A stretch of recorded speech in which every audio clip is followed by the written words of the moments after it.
क्योंकि दिल्ली देश की राजधानी है और यहाँ पर राष्ट्रपति, उपराष्ट्रपति, प्रधानमंत्री से लेकर देश के 700 सांसद आवास करते हैं, इसलिए यहाँ की प्रशासनिक व्यवस्था को काफ़ी मजबूत माना जाता है। इतना ही नहीं, यहाँ पर तीन तीन सरकारें कार्यरत है। भारत सरकार, दिल्ली सरकार और दिल्ली नगर निगम की सरकार।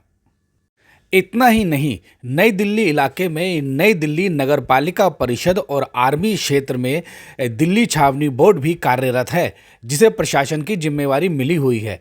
परंतु इतना सब कुछ होने के बावजूद प्रत्येक वर्ष दिल्ली पोल्यूशन का शिकार होती है।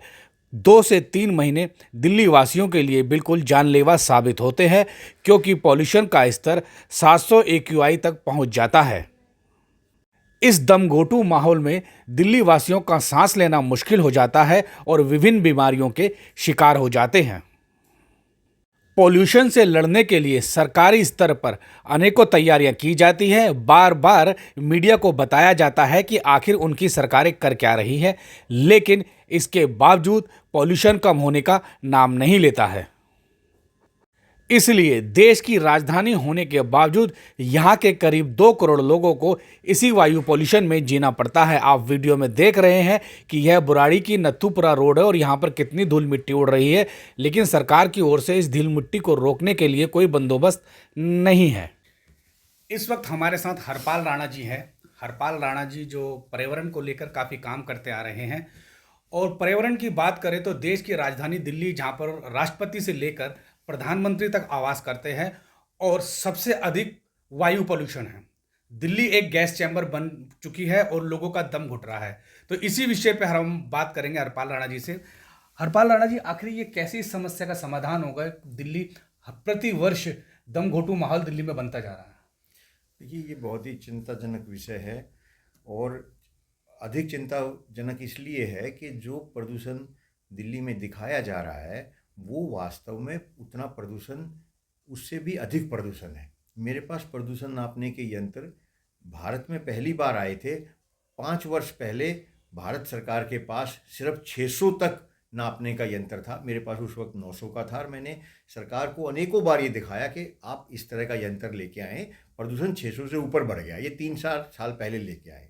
दूसरी बात ये है कि जो प्रदूषण आज, प्रदूषण के अधिकतर जो उनके जो जांच करने के, मापने के यंत्र लगे हुए हैं, कार्यालय हैं, वो अखबारों में अनेकों बार आ रही है, उसमें से आधे खराब रहते हैं। फिर उनका वो गुना भाग कैसे करते हैं, इसमें भी वो एक तरह से गड़बड़ी कर रहे हैं। मेरा ये सुझाव है कि ये निष्पक्ष, जब तक व्यक्तियों को प्रदूषण की जानकारी नहीं होगी, व्यक्ति जागरूक नहीं होंगे, और जागरूक ना होने से उनको जो प्रदूषण की हानि हो रही है वो नहीं रुक पाएगी। सरकार, अनेकों ऐसे कारण हैं जो प्रदूषण को कम करने का प्रयास किया जा सकता है, जिसमें सुधार की संभावनाएं हैं। इसमें से सबसे बड़ा जो विषय है वो ये है कि प्रदूषण पहले होता था कि पुरानी से प्रदूषण होता होगा, लेकिन अब ये तय हो गया कि प्रदूषण सबसे अधिक जो होता है वो वाहनों की वजह से होता है। दिल्ली में जो धूल उड़ती है उसकी वजह से होता है। दिल्ली के जो अनेकों अव्यवस्थित चौराहे हैं, जाम लगने के कारण होता है। तो इसमें 2-4 विषय हैं जो मैंने इस पे काम किया है। इसमें एक तो यातायात पुलिस प्रशिक्षण की बहुत आवश्यकता है। हर एक दिल्ली में हर एक वाहन चालक ये कोशिश करता है कि पहले मैं। हर दूसरे चौराहे पर, हर दूसरी तिराहे पर जाम लगा होता है। यही कारण होता है कि पहले मैं जाऊं। तो इसके लिए ज़रूरत है नागरिकों को भी जागरूक करने की यातायात के प्रति। पहले आप से हमारी दिल्ली का बहुत अधिक जो जाम है उसको कम किया जा सकता है। लेकिन आज पहले में सींग फंसा लेते हैं और वो सभी खड़े रहते हैं इस कारण से। तो हरपाल जी, आपको ये नहीं लगता कि पोल्यूशन एक गंभीर विषय है, लेकिन इसमें राजनीतिक काफ़ी जम करके हो रही है? क्योंकि जब दिल्ली में आम आदमी पार्टी की सरकार थी तो भाजपा बहुत शोर मचाया करती थी। आज के समय में दिल्ली में गैरब 3 भी हटा दिया गया, जबकि पोल्यूशन अभी भी 600 AQI के आसपास है। हाँ, यही परेशानी है कि इसमें राजनीति होती है। जैसे मैंने बताया, गड़बड़ी कम दिखाने से संबंधित और व्यवस्थाएं के कारण से इसको कम दिखाया जा रहा है, और ये गलत है। इससे प्रदूषण का समाधान नहीं होने वाला है, बल्कि समस्या और बढ़नी है। और ये तय हो चुका है कि एम्स अस्पताल कह चुका है कि दिल्ली में स्वास्थ्य इमरजेंसी लगाने की आवश्यकता है आज की है। अभी आपने बताया कि आपने कारण तो गिनवाए कि पोल्यूशन क्यों हो रहा है, लेकिन इसका समाधान क्या है? क्योंकि सरकारें तो सिर्फ बयान देती रहती है, यमुना को लेके हमने साफ कर दिया या पोल्यूशन हमने कम कर दिया, हम इतनी व्यवस्था कर रहे हैं, लेकिन पोल्यूशन कम होता तो फिर भी नहीं दिख रहा। आपको क्या लगता है ये कैसे कम होगा? देखिए, एक तो इसमें जो पुलिस यातायात कर्मी हैं उनका प्रशिक्षण बहुत ज़रूरी है। ये 4-5 साल पहले से 2-4 दिन का प्रशिक्षण होता था। अभी मैंने 2023 में उनसे मांगा था, कई साल से मैं इस पे भी शायद 2015 से प्रयास कर रहा हूँ। तो इनमें 2-3 प्रकार का प्रदूषण है। एक प्रशिक्षण है। एक तो है 1 से 3 दिन का है, जो रिफ्रेश कोर्स कहते हैं उसको, और एक है इसमें 1 सप्ताह का है, और एक दिन का है। ये उन्होंने मुझे लिख के दिया है कि पुलिस, तो मेरा ये कहना है कि पुलिस यातायात पुलिसकर्मियों को अधिकारी प्रशिक्षण कराया जाए। दूसरा, इसमें आज के समय में गूगल पर पूरे संसार का जाम देख सकते हैं, तो क्यों ना कार्यालय में बैठकर अधिकारी गूगल के ऊपर जाम देखें, संबंधित जहाँ जाम लगा हुआ है वहाँ पे अधिकारियों को सूचना दें। इस पे मेरे पास 2016 से पत्र है, मैं 16 से प्रयास कर रहा हूँ। तो कभी सर दिल्ली यातायात पुलिस कह रही है कि हम ऐसी कोई व्यवस्था नहीं है, कभी कह रहे हैं आपका सराहनीय प्रयास है, फिर कह रहे हैं कि हम ऐसी व्यवस्था बनाने का प्रयास कर रहे हैं, फिर कह रहे हैं हम ऐसी व्यवस्था बना रहे हैं। तो एक अलग अलग प्रकार से जवाब आ रहे हैं, और जिससे कि वो नहीं देख पा रहे हैं, ये भी एक वहाँ का कारण है। दूसरी अव्यवस्था का कारण है कि हमारे जो दिल्ली में ई रिक्शा चलती हैं, उनके आज तक 10 साल से नियम नहीं बने हैं कि कहाँ पे खड़ी होंगी। ये कहा जाता है किन रोडों पे रिक्शा चलेंगी, कहाँ उनका स्टैंड होगा। कि देश के अधिकतर राज्यों में ई रिक्शा स्टैंड बनाए गए हैं, उनके ऊपर बाकायदा कैमरे लगे होते हैं।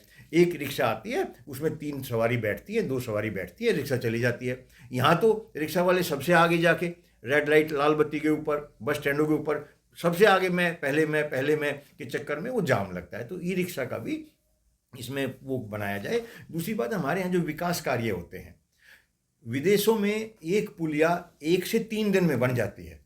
1 से 3 दिन में उसके जो ब्लॉक होते हैं वो बना के लाते हैं, खोदते हैं, ब्लॉक रखते हैं, ऊपर से रोड बना देते हैं।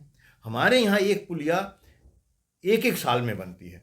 1 साल तक वहाँ रोड पे रेती पड़ी रहती है, बदरपुर पड़ा रहता है, धूल उड़ती है उससे।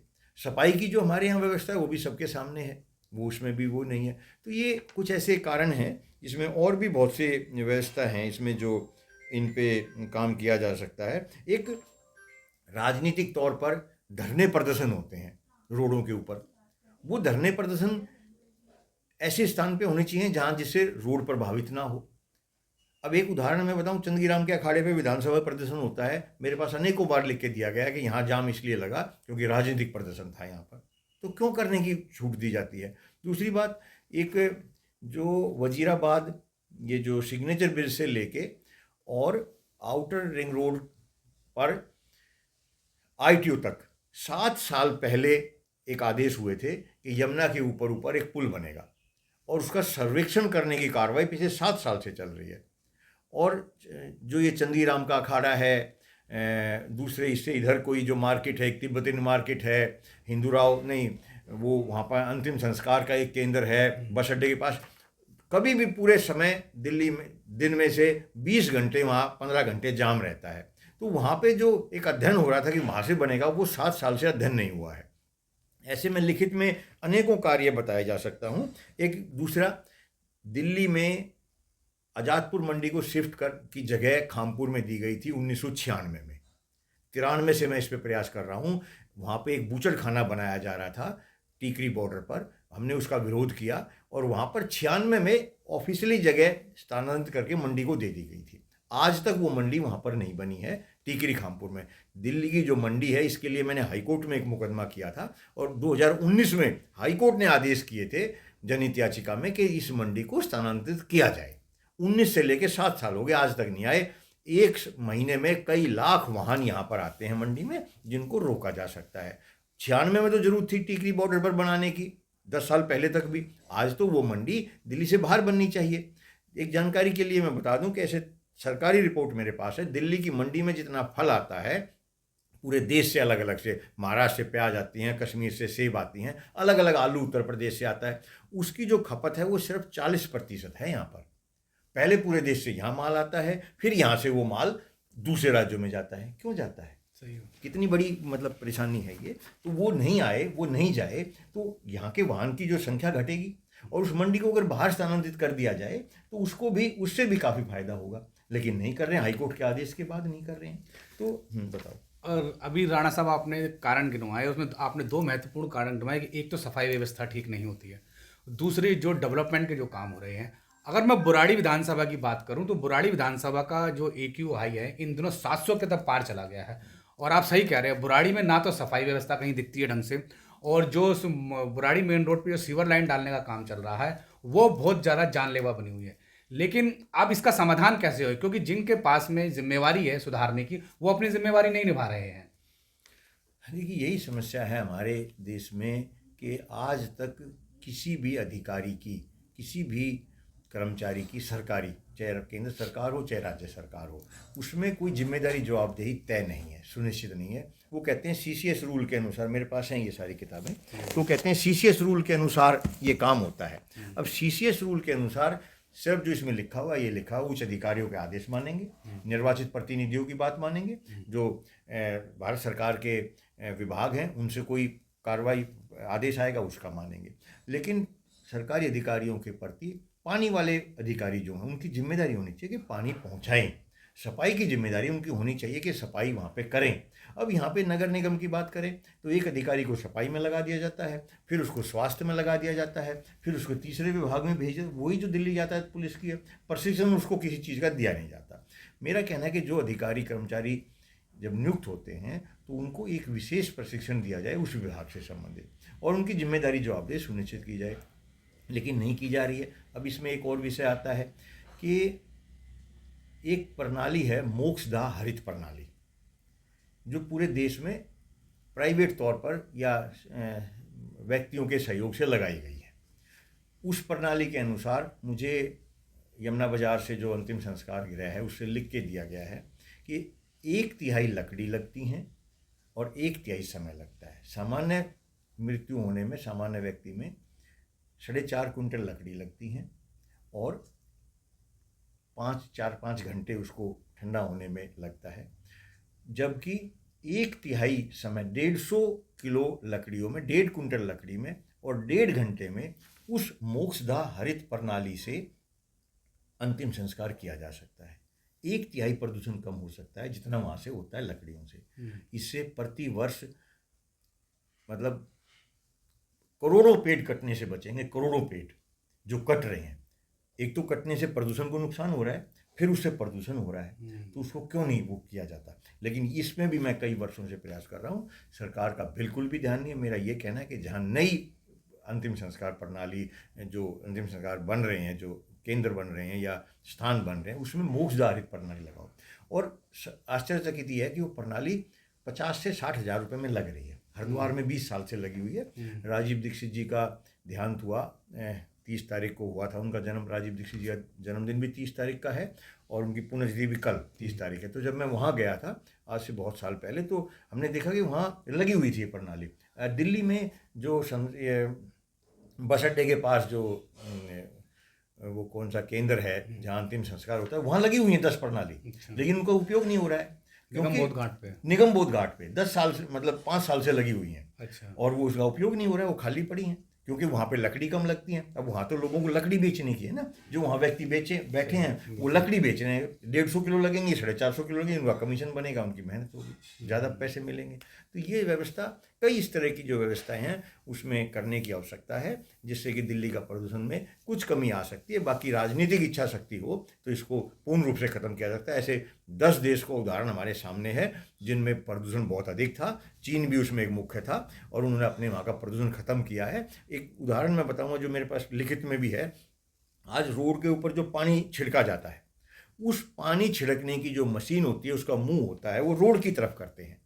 तो रोड पे पानी छिड़कने से धूल तो जम रही है, लेकिन जो ऊपर के कण हैं वो नहीं बैठ पा रहे हैं। अगर उस मशीन का मुंह ऊपर की तरफ करके जितने ऊपर तक पानी जाएगा, उतने क्षेत्र का जो प्रदूषण है वो सभी उसमें पानी से मिलके उसको नीचे लेके आएगा। लेकिन नहीं कर रहे हैं। मैंने इसमें लिख के दिया है और वो कह रहे हैं जी मशीन है वो बिल्कुल सही चल रही है। तो ये छोटी छोटी बातें हैं जिन पर सरकार को ध्यान देना चाहिए, दिमाग खोल के काम करना चाहिए। राजनीतिक व्यक्ति भेदभाव से काम नहीं करना चाहिए। लोगों को उल्लू बनाने से कभी समाधान नहीं होगा। पीछे उल्लू बनाते रहे हैं, वो अभी भी बनाने का प्रयास किया जा रहा है, इससे समाधान नहीं होगा, लोगों को बहुत अधिक परेशानी होगी।